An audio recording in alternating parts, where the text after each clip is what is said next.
জালিয়াতি কিংবা ফৌজদারি মামলা, আইনি ঝামেলা যতই থাকুক না কেন জনপ্রিয়তার পারদ একটুও কমেনি সাবেক মার্কিন প্রেসিডেন্ট ডোনাল্ড ট্রাম্পের। দিন যতই যাচ্ছে মার্কিনদের কাছে ততই গ্রহণযোগ্যতা বাড়ছে তার।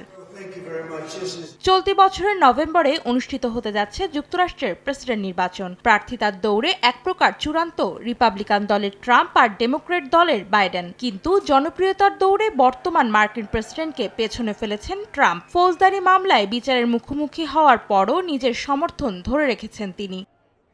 সংবাদ মাধ্যম সিএনএন-এর এক জরিপে দেখা গেছে, নিবন্ধিত ভোটারদের মধ্যে ট্রাম্পের প্রতি সমর্থনের হার ৪৯%, যা চলতি বছরের জানুয়ারিতে সিএনএন-এর প্রকাশিত আরেকটি জরিপের সঙ্গে অপরিবর্তিত রয়েছে। কিন্তু আগের জরিপের তুলনায় সমর্থন কমেছে বাইডেনের, যা ৪৫% থেকে নেমে এসেছে ৪৩%। ২০২১ সালের জানুয়ারিতে ক্যাপিটল হিলে হামলার পর ৫৫% মানুষ ট্রাম্পকে প্রেসিডেন্ট হিসেবে ব্যর্থ আখ্যা দিলেও ৩ বছরের ব্যবধানে একই সংখ্যক মানুষ মনে করছেন প্রেসিডেন্ট হিসেবে ট্রাম্প সফল।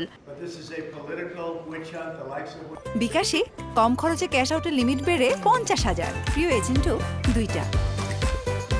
এদিকে নতুন জরিপে বাইডেনকে প্রেসিডেন্ট হিসেবে ব্যর্থ মনে করছেন ৬১% ভোটার, যা ২০২২ সালের জরিপে ছিল ৫৭%। প্রেসিডেন্ট হিসেবে বাইডেনের চলমান মেয়াদের বেশিরভাগ সময় তার প্রতি মানুষের নেতিবাচক দৃষ্টিভঙ্গি পোষণ করতে দেখা গেছে।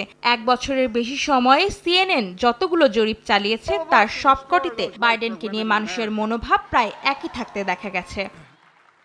অন্তরা সেন, সময় সংবাদ।